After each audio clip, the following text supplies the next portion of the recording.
Hi, this is Mike King, back to finish up talking about what is actually going onto your plate in the Build a Better Meal program.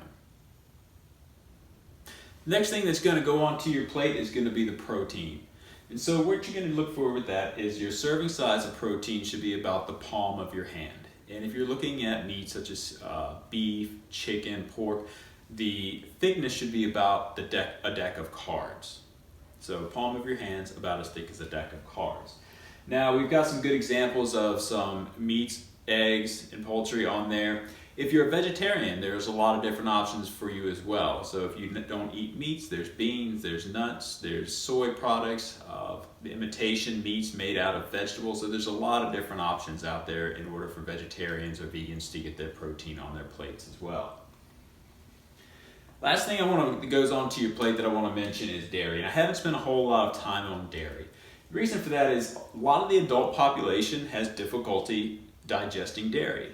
So I wanted to bring up some other options to get your calcium, which is the reason why most of us are consuming dairy. You know, most of us grew up hearing, drink your 3 glasses of milk when you're growing up to build those strong, healthy bones. So there are some other options out there to get calcium.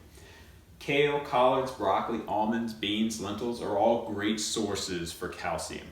Now there's one dark leafy green that you would think that would be up there with the kale and the collards, but isn't. Spinach. Spinach does have calcium in it. However, it has an oxalic acid, so calcium oxalate, which actually inhibits our body from being able to absorb the calcium from it. So while spinach is very nutritious for us, you're not going to get the calcium from the product. Last thing that I want to talk about is sugary drinks. And if you take a look at this graph, you're going to see that area in purple. And that's our average on how much sugar that we're taking in.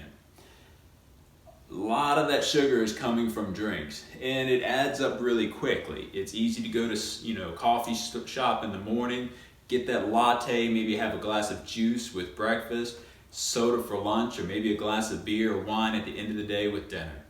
All those items have a lot of sugar into it, and so it adds up over time.